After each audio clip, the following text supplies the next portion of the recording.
Hermanos, ¿qué tal? Buenas tardes. Les saludamos cariñosamente de esta hermosa ciudad de Querétaro. Pues vamos a tener nuestro estudio, una tercera parte de la Epístola a los Romanos, ya en el capítulo 11, con el tercer tema. Vamos a tener pues un tiempo hermoso con la palabra del Señor. Y pues yo los invito para que abramos nuestras Biblias. Con el favor de Dios vamos a pedir su bendición. Dios, esta tarde te damos gracias. Todos los hermanos que están escuchando y viendo, Señor, esta escritura tuya, bendíceles y ayúdanos, Señor, a entenderla, a comprenderla. Permite que tu Espíritu Santo haga la obra y que se lleve a cabo el propósito por el cual cada uno de nosotros hemos sido llamados para ti. Te pido que los sigas guardando, protegiendo a ellos y a sus familias, a sus hijos. Te bendecimos y gracias porque podemos terminar un capítulo más de tu hermosa epístola a los romanos. Gracias te damos en el nombre de Jesucristo, tu Hijo, nuestro Señor y Salvador. Amén y amén. Muy bien, hermanos, pues vamos a ver esta tercera parte ya de la lección 11 de nuestra epístola que hemos estado estudiando. En compañía de todos ustedes, agradezco esta atención que nos merecen. Y bueno, veámoslo a ver como tercer tema ya en esta epístola, el tema de la restauración de Israel. Y bueno, vamos a ir leyendo, ¿verdad? En el capítulo 11, en los versículos 25, ya nos quedamos versículo 26, estaremos en primer lugar viendo algunas cosas que el apóstol aquí nos menciona. Aquí en primer lugar pues vemos como un subtema el endurecimiento de Israel. Dice el versículo 25, porque no quiero, hermanos, que ignoréis este misterio. Bueno, esta palabra misterio o musterión, la palabra musterión, aquello que está más allá de la posibilidad de ser conocido, pues por medios naturales, o sea, Dios nos los tendría que revelar, es algo que Dios hace. Esto viene por la oración o de acuerdo a sus propósitos santos, pues el creyente que es bendecido con revelación y en casos como esto, pues solamente es conocido, ¿verdad?, por revelación divina. Y bueno, aquí se hace saber que de una manera y otra y en un tiempo señalado por Dios, dice aquí, pues que Israel, ¿verdad?, ha tenido un problema de endurecimiento. Y dice, esto se los hago saber, dice Pablo, para que no seáis arrogantes en cuanto a vosotros mismos, o sea, no anden inventando teorías y no anden especulando que si los judíos les pasó esto, aquello, que fueron esto, que no hicieron aquello, ¿verdad? Sino que déjenme explicarles porque ha sido un misterio y dice Pablo, yo como apóstol llamado a los gentiles, fui escogido para eso, ¿verdad? Para traerles la palabra del Señor. Y esta palabra desde un principio él dijo, pues nadie me la reveló, hombre humano no me la reveló, sino el Padre que está en los cielos. Y les dice, pues ha acontecido a Israel endurecimiento, pero fíjese que dice en parte, ¿no? O sea, un endurecimiento, pues que hizo que Israel tuviera un problema fuerte, ¿verdad? En cuanto a que pues se perdió de las bendiciones pues no llegó a recibir las promesas que Dios tenía preparados para ellos y muchas otras cosas. Entonces este endurecimiento en parte, dice el versículo, que también hasta que haya entrado la plenitud de los gentiles. Es decir, la plenitud de los gentiles es el acontecimiento, ¿verdad? Pues previo a muchas otras profecías que darán lugar a la salvación de todo Israel, es la plenitud de los gentiles. Es decir, Dios tiene ya designado el grupo de gente que ha de ser salva. Entre los gentiles, primeramente, Y cuando el último de estas personas escogidas por Dios antes de la fundación del mundo sean salvados por el poder de Dios mediante la fe, por su gracia, y hayan sido pues tocados, ¿verdad?, para arrepentimiento y llevados a los pies de Cristo. Dice en todo el versículo 26, ¿verdad?, que entonces, después de esto, de que el número de los gentiles haya sido incorporados ya a la iglesia, al cuerpo del Señor, pues entonces todo Israel será salvo. Todo Israel será salvo, ¿eh? Todo Israel. Sí, aquí no solamente es una parte, sino todo Israel. Entonces todos los judíos se volverán al Señor, no meramente como está pasando ahorita que vemos que, pues que se convirtieron los judíos por acá, por allá, que un rabí que tuvo una revelación y que vio al Mesías se convirtió. No, acá todo Israel será salvo, hermano. Después de que el último de los gentiles en el plan soberano de Dios haya sido salvado por el poder de Dios, entonces, ¿verdad? Esto pasará. Y se estima que esto será, pues aquí como dice, cuando venga de Sión el libertador, está hablando acá proféticamente del Señor Jesucristo, dice que apartará de Jacob la impiedad, claro, al ser salvado, ¿verdad? Al pasar esto, ¿verdad? Al ser salvado, entonces, Jacob se apartará la impiedad de Jacob. Es entonces cuando el Señor, pues al venir a los corazones, como pasó con usted y conmigo, lava de nuestros pecados nuestra mente y conciencia, si Él viene a morar dentro de ti, pues entonces se apartará de Jacob la impiedad, la falta de piedad, esa rebeldía y esa incredulidad que ha estado en los corazones de todos los judíos. Cuando venga Jesucristo, entonces, ¿verdad? Esto pasará. Y entonces, aquí en el versículo 27, ¿verdad? Se cita acá, pues, este hecho, ¿no? Una promesa, ¿verdad? O un compromiso de parte de Dios que se lleva a cabo a través de lo que es el pacto diateque en griego. Dice Hebreos 8:8, porque reprendiéndolos, dice, aquí vienen días, dice el Señor, en que estableceré con la casa de Israel y la casa de Judá un nuevo pacto, por lo cual este es el pacto que haré con la casa de Israel después de aquellos días, ¿verdad? Está aquí hablando proféticamente de esos días que están pues escritos acá en la epístola.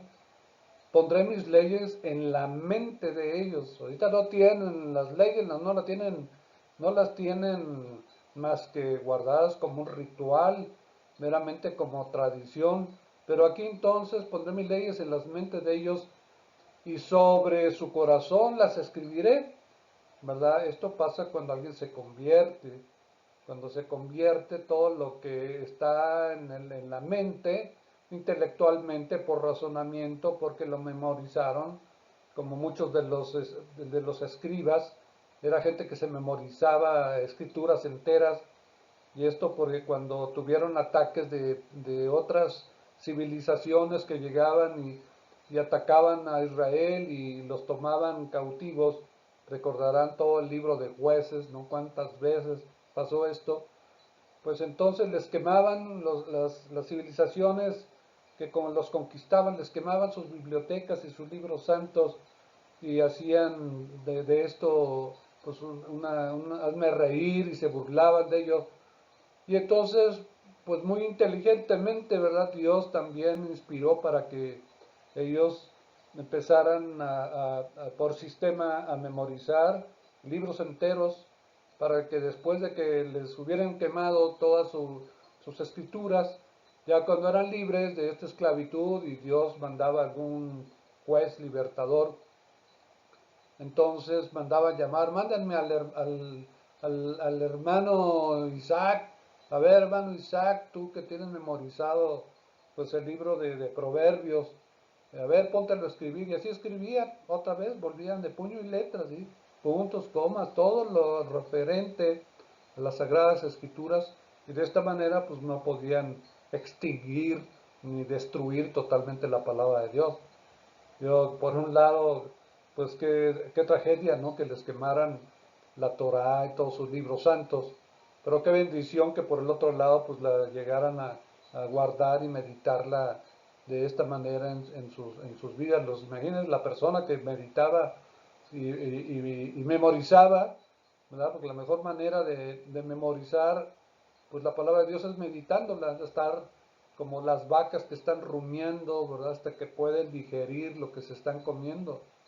Es así el creyente, ¿verdad? Por eso la clave que le da Dios a Josué antes de salir a conquistar la tierra de Canaán, pues a donde iban a enfrentar 1000 peligros, iban a tener muchísimos problemas, iban a enfrentar a gentes feroces, más numerosos que ellos. Recordarán cuando mandaron a los espías a espiar la tierra prometida, regresaron todos desalentados, y esto fue causa de que viniera también un enojo de parte de Dios, pues cuando ellos llegaron dijeron, no, no, no vamos a poder. Es gente muy alta, son gigantes, muy fuertes y tienen innumerables camellos. Parecen así como la arena del mar y están sus ciudades fortificadas, ¿no? Imagínense. No, no, no, no, no vamos a poderlos hacer. Pero Josué y Caleb, ¿verdad? Fueron los que dijeron, no, no, no, para nada, no se desanimen. Con nosotros está el Dios, nuestro Dios, el Dios de los ejércitos de Israel. Así es que Dios les había dicho, ustedes vayan y a todo lo que pise la planta de su pie se las voy a dar, es de ustedes. Así es que vayan y poseen la tierra, conquisten la tierra y permitan que yo vaya delante de ustedes y yo libraré sus batallas.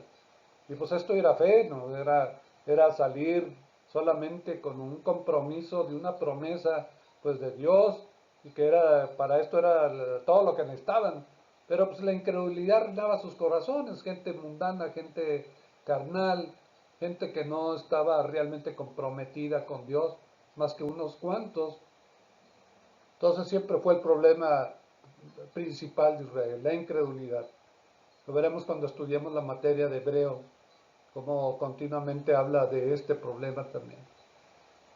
Entonces esto es algo que Dios les promete, este nuevo pacto. Dice, cuando yo quite sus pecados, recordarán que antes de que viniera Jesucristo, todos los que creían en Dios, que eran justos como Abraham, Isaac, Jacob, muchos de los hombres y mujeres de Dios, pues los pecados solamente eran tapados, kafar, la palabra hebrea kafar, que es con lo que cubrió, la brea con la que cubrieron el arca de Noé, para que no se filtrara el agua, pues era como un sellador, ¿no?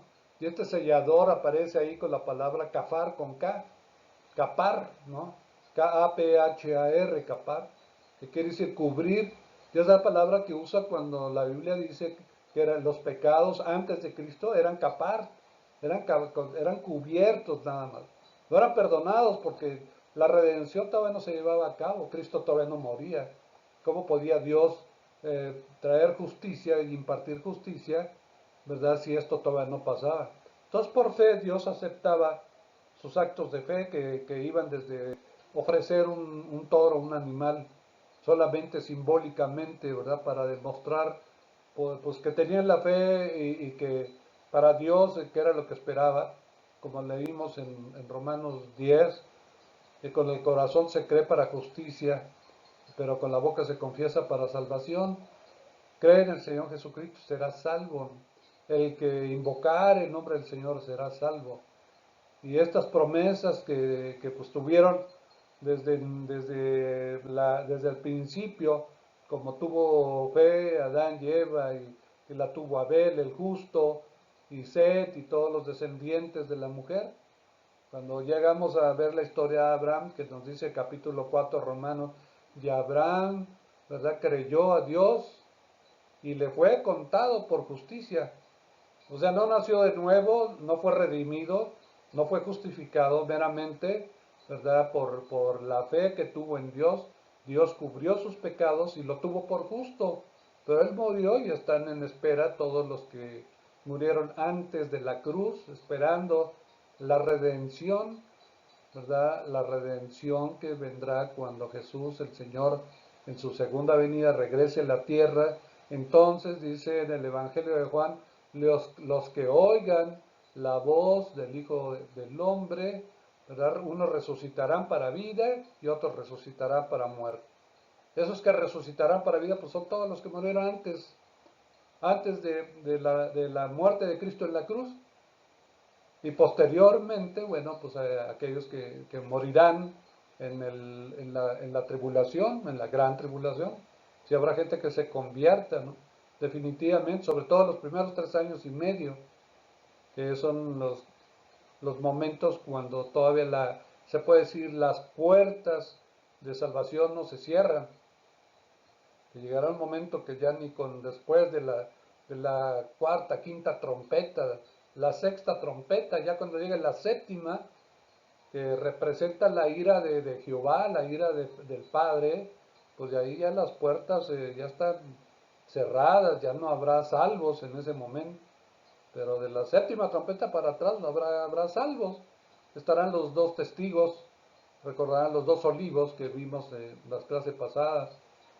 Será, pues, yo pienso, ¿verdad?, que será de parte del pueblo gentil cristiano, pues será un hombre como Moisés, ¿verdad?, como Elías, que Dios les habilitará, les capacitará y les dará, pues, dones y milagros, y podrán hacer que descienda fuego del cielo, y esta persona, pues, puede ser con dones también proféticos, de parte del pueblo gentil, desde luego creyente, o sea, una persona salva, y la otra parte del otro olivo, porque son los dos olivos, un olivo del pueblo gentil y el otro olivo es el pueblo de Israel.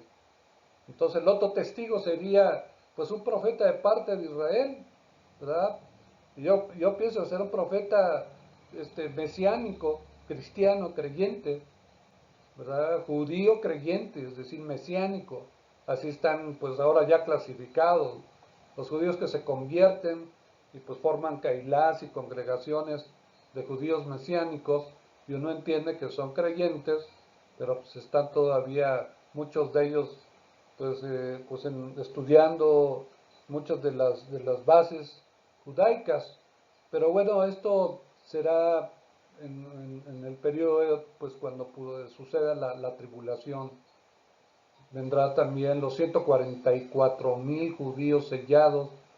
Y dice Apocalipsis que tienen el nombre del Padre en la frente, pero también tienen el nombre del Hijo en la frente. Esto por lo que a mí me hace pensar que también los 144,000 judíos, 12,000 de cada tribu, hermanos, son judíos mesiánicos.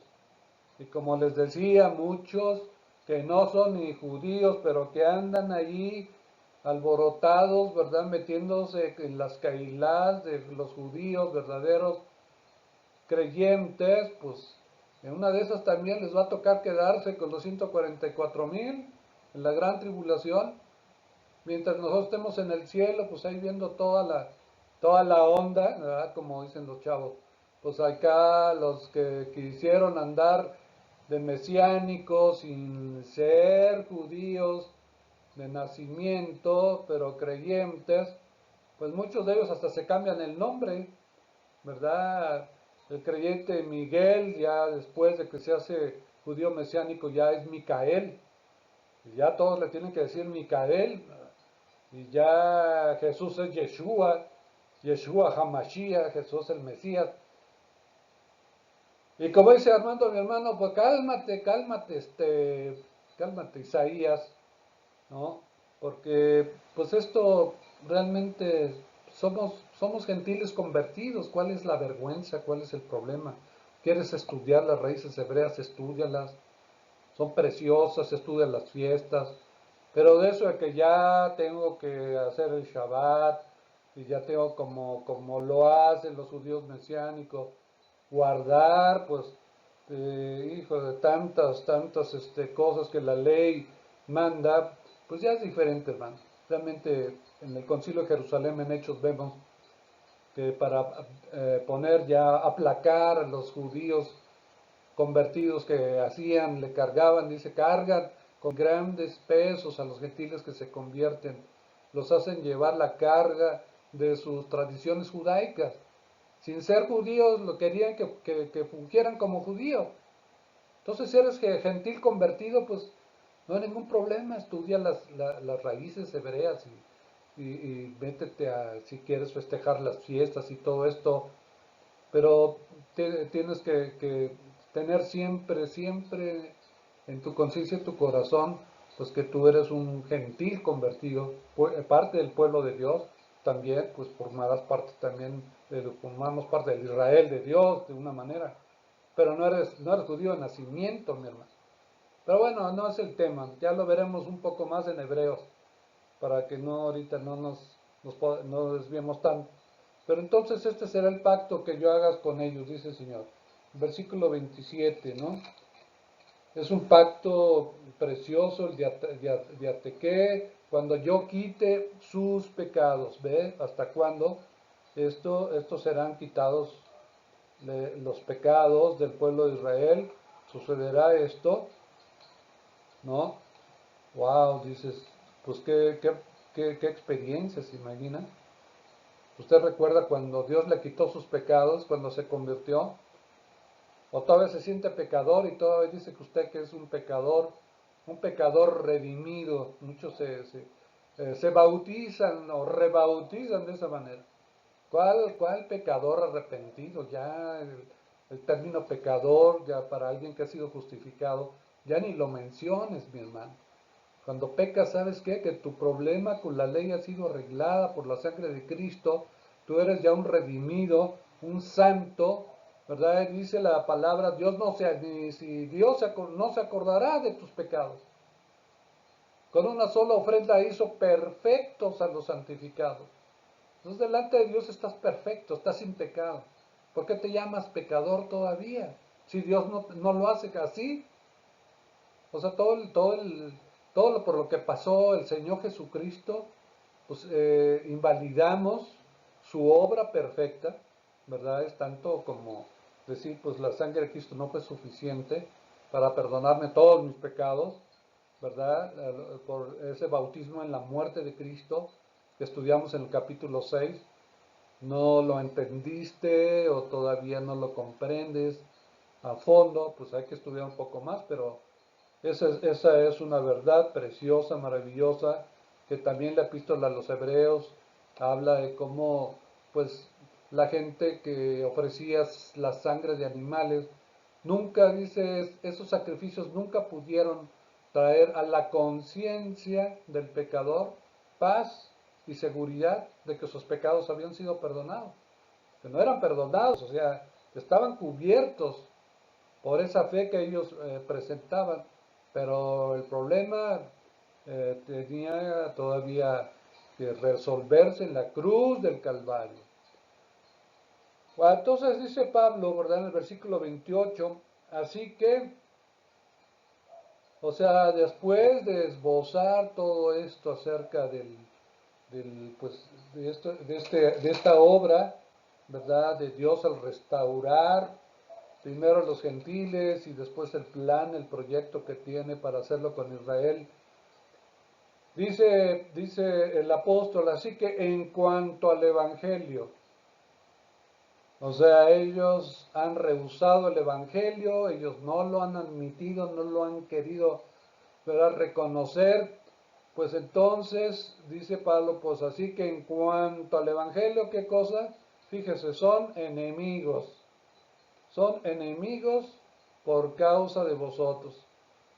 O sea, qué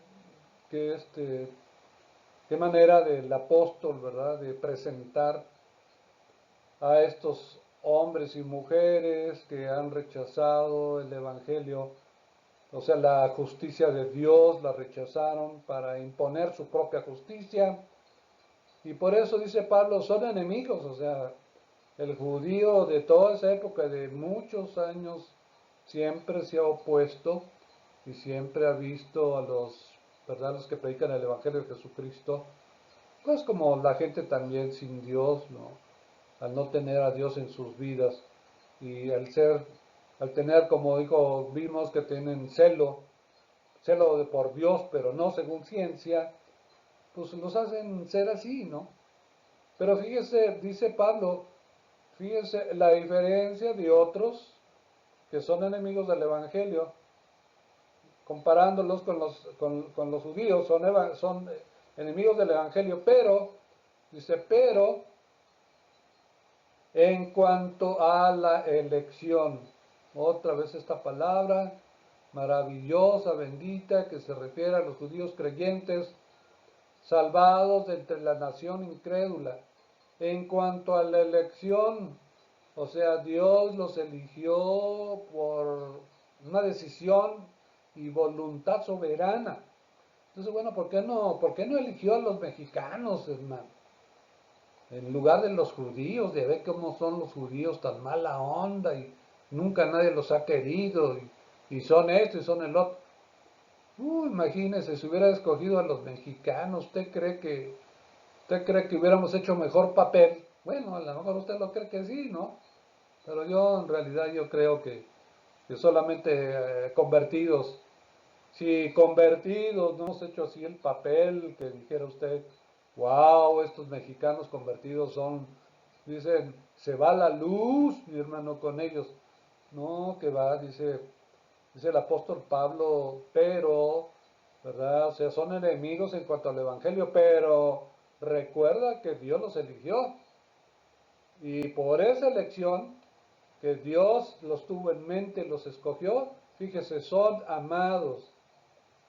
Tú y yo también somos amados, o sea, no podemos distinguirnos de ellos, aunque ellos estén ahorita bajo juicio, ellos siguen siendo amados, ya lo vimos, o sea que como empieza el capítulo, ¿no? ¿Qué pues Dios ha desechado al pueblo de Israel? En ninguna manera. Y leímos Salmos donde dice que no es cierto, eso no ha pasado.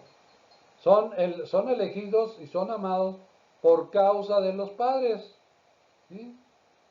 ¿Cuáles padres? Pues bueno, ¿quiénes son los padres de los judíos? Abraham, Isaac y Jacob, con quien Dios empezó todo un plan, pues en el reloj profético de Israel, pues vendría a ser una parte ya posterior a muchas cosas que pasaron antes que ellos, pero los padres así los reconocen los israelitas, los judíos, Abraham, Isaac, Jacob, Abraham, Isaac y Jacob, el padre Abraham le llaman así, o a Isaac, o a Jacob, así que por causa de ellos son amados.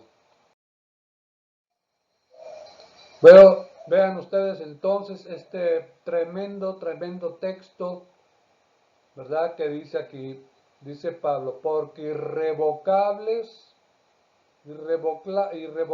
son, ¿qué cosa? Los dones, no drones, ¿verdad? Los dones, ni donas tampoco. Son los dones y el llamamiento de Dios. Es irrevocable.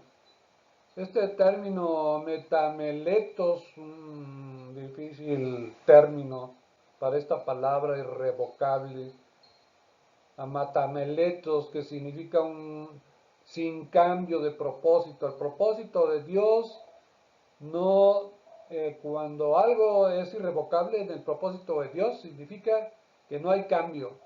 O sea, ya así lo decretó, ya así lo profetizó, ya así lo llevó a cabo y lo llevará. Y como dijo Jesús, ni una jota ni una tilde pasará hasta que todo se haya cumplido. Esto es irrevocable. Y es muy interesante, fíjese, este término dones, irrevocables son los dones, es la palabra dorea. Esta palabra dorea. Es en el griego ya. La palabra don, ¿verdad? Es la palabra dorea. Y dice que es irrevocable el propósito de Dios para los que reciben el don dorea. ¿Sabe usted cuál es un don dorea? La salvación. La salvación es un dorea de Dios. ¿Sí? Entonces la salvación es irrevocable. En otras palabras, Pablo con esto también está significando que la salvación no se pierde, porque es un don irrevocable, ¿entiende? Si usted lo busca, búsquelo en la Biblia, en el diccionario Strong, y va a ver cómo esto es así, como yo le estoy diciendo. Si fue a mí algo que también, pues me bendijo mucho el Señor, porque recuerdo en algún tiempo que debatíamos con algunos hermanos, y no, que la salvación se pierde, y que no sé qué. Entonces, bueno, pues el Señor te empieza a dar posiciones, ¿verdad? Como para que tú presentes defensa con paciencia, con mansedumbre, y que puedas ante aquellos que atacan el Evangelio, pues de esta forma lograr convencerlos. Dice, porque igual que tal si se arrepienten, pues se librarán del lazo del diablo en el que están agarrados, ¿no? Porque cuando conocen la verdad los hace libres de esas ideas y errores doctrinales, que yo no sé cómo puede estar un creyente pensando que la salvación se pierde. Y una vez en una reunión de oración, fíjese, ya hace pues algunos años, un hermano que se congregaba en otra congregación, no le voy a decir en cuál, pero en esa congregación les enseñan que la salvación se pierde. Entonces, después de nuestra reunión de oración, en la casa en la que vivíamos en ese entonces, allá en Fuentes de Satélite, en la calle del Oro, en la mera esquinita de calle de Oro y la que baja cerrada hacia Satélite, hacia Plaza Satélite, donde enfrente había un parque, ya no sé si todavía esté, pero ahí hacemos las reuniones de oración en los viernes, y después pues compartíamos un tiempo, cenábamos, pues algo ligero, hermanos, un conejo, un venado, un pez vela, lo que fuera, ¿verdad? Pues llevado ahí por los hermanos, ofrendado ahí humildemente, ¿no? Por los hermanos. No, que va, o sea, unas cenas riquísimas, preparaba mi esposa unos hot dogs o tostadas o tamales, algo ligero, man, de plano, ¿no? Y entonces empezaba la charla y la disertación. Un hermano que era en ese tiempo, pues muy buen hermano, lo queríamos la verdad, pero estaba en otra iglesia y porque vivía cerca, le gustaban las reuniones de oración, estaban muy padres, se ponía la alabanza fresca, hermosa, con mucha libertad. El Señor nos bendijo mucho. Y entonces salió el tema, lo sacaron ahí de que la salvación se perdía, si sí o si no. Y este hermano, ¿no? Con un celo de sí, tipo judío, ¿no? Celo por el Señor, pero sin epignosis, sin ciencia. Entonces yo le dije así como tratando bueno, ya basta, ¿no? De tanta discusión, vamos a ver, hermano, le digo, a ver si ahorita usted saliera de acá de la reunión de oración, pero hay un pecado en su vida que de repente se acuerda que no confesó, y no lo ha confesado porque a lo mejor le ha costado trabajo dejar ese pecado, está luchando contra él, pero es un pecado en su vida. Y aquí en la esquina pasa una ruta y ¡pum! Se lo lleva y se muere usted ahí. Fíjese, le pregunté, ¿a dónde se iría si usted muriera en ese accidente? ¿Sabe lo que me dijo? Me iría al infierno. Ay, en la torre, ay, asústame. Recuerdo, era un hermano lindo, ¿verdad? En la fe, era salvo, pero pues tenía una posición equivocada, ¿no? Pues sus líderes les enseñaban eso, pues que ahora sí que podía hacer, pero pues le dije, pues entonces qué diferencia hay entre ti y un católico, ¿no? Que enseñan eso y piensan eso. Y pues no, o sea, me iría al infierno. Entonces le digo, a ver qué pecado es el que al cometerlo, Dios no te lo perdona cuando tú lo recibes como Señor y Salvador. Que la Escritura dice que te perdona todos tus pecados, pasados, presentes y futuros. ¿Cuál es el pecado que por el cual, si tú no lo confiesas, te irías al infierno? Pues no sabía. No, bueno, yo lo saco al tema porque pues esta palabra dones que usa aquí Pablo, la palabra dorea, dice que es el dorea de Dios, este don, el don de la salvación, es irrevocable. Porque la paga por el pecado es muerte, más la dádiva de Dios. Esa palabra dádiva es esta que usa Pablo acá en el 29. La dádiva, es decir, el dorea de Dios, es vida eterna, dice ahí en Romanos 6:23.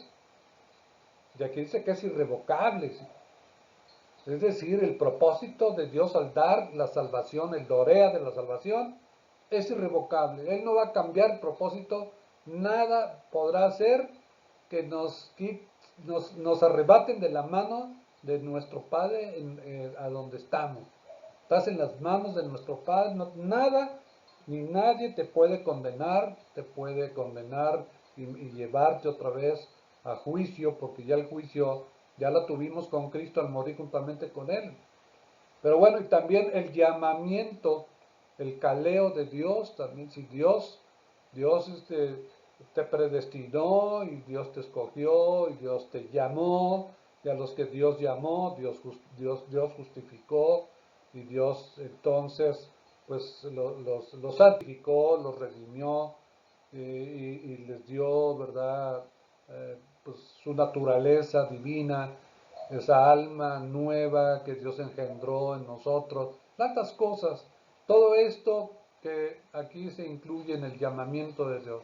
Dios a los que conoció, Dios los llamó, Dios los llama, y entonces, ¿verdad? Al llamarlos, el llamado ineludible, el llamado eficaz del Espíritu Santo se lleva a cabo, te convence de tus pecados, y Dios te imparte la fe. La fe viene de Dios, el hombre no la produce. Es parte de la obra que el Espíritu Santo realiza en aquellos que se convierten. De manera que entonces encontramos este texto precioso y bueno, ya está concluyendo aquí el apóstol con el versículo 30, dice pues como vosotros también en otro tiempo, ese otro tiempo, ¿verdad? Pues este otro tiempo, ¿qué cosa erais? Desobedientes a Dios. Esto nos está Pablo ubicando y está hablando del tiempo cuando no conocíamos al Señor, cuando no éramos salvos. Como en otro tiempo eras desobedientes a Dios, pero ahora que habéis alcanzado, dice, a misericordia, más bien Dios nos alcanzó con su misericordia, porque leímos que Dios es misericordioso con el que Él quiere, y al que quiere endurece y al que quiere extiende su misericordia. Entonces, cuando éramos incrédulos, Dios nos alcanza con su misericordia, ¿verdad? Dice por la desobediencia de ellos, ya lo vimos en pasajes anteriores, ¿verdad? Este intercambio de ramas en el olivo silvestre, ¿verdad? Los escogidos gentiles, pues son arrancados de entre el cuerpo gentil pagano y son injertados en el olivo verdadero, ¿verdad? Y nos hace formar parte del cuerpo de Cristo, de este olivo verdadero. Entonces, éramos desobedientes, fuimos alcanzados por la misericordia, ¿verdad? Dice Pablo, por la desobediencia de ellos. Entonces, es una manera metafórica la que está hablando totalmente aquí Pablo, ¿no? Así también dice, estos ahora han sido desobedientes. Es decir, como nosotros fuimos desobedientes, ¿verdad? Y ahora fuimos alcanzados por Dios, su misericordia nos alcanzó. Dice ahora, también ellos ahora son desobedientes para que por la misericordia concedida a vosotros, ellos también, aquí incluye, ¿verdad? Esto, ellos también, ¿qué cosa? Alcancen misericordia. O sea, Pablo ya tiene muy claro el plan futuro de Dios para Israel y está dándonos a conocer. Ellos también van a alcanzar misericordia cuando en el tiempo de la plenitud de los gentiles el tabernáculo de David será restaurado y el pueblo que fue rebelde y que ahora es amado y que debido a la rebeldía del otro pueblo, los judíos, nosotros alcanzamos misericordia, también ellos les pasará lo mismo. Dice el 32, porque Dios sujetó a todos, tanto judíos como gentiles, estábamos todos sujetos en desobediencia, ¿sí? Y se está refiriendo a aquellos de los que Dios iba a tener misericordia, para tener misericordia de todos. ¿Quiénes son estos todos? Los que nos hemos convertido de entre los gentiles, los que se han convertido de entre el pueblo de Israel. Estábamos todos sometidos en desobediencia por el pecado, nos tenía esclavizados, nos tenían atados. Y Dios tuvo misericordia de nosotros gentiles y lo tendrá también y lo ha tenido también de los judíos. Y acaba Pablo, ¿verdad? Aquí, versículo 33, con una inolvidable cita que ha sido predicada, ha sido enseñada por los grandes, grandes predicadores, toda la historia.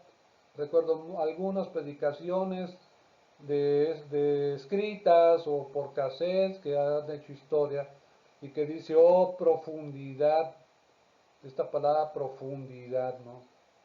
Es a donde deberíamos todos meternos, no nada más a la orillita. Yo recuerdo ríos muy helados, aguas muy frías, inclusive en Cuernavaca, en Acapulco hay albercas que tienen el agua helada.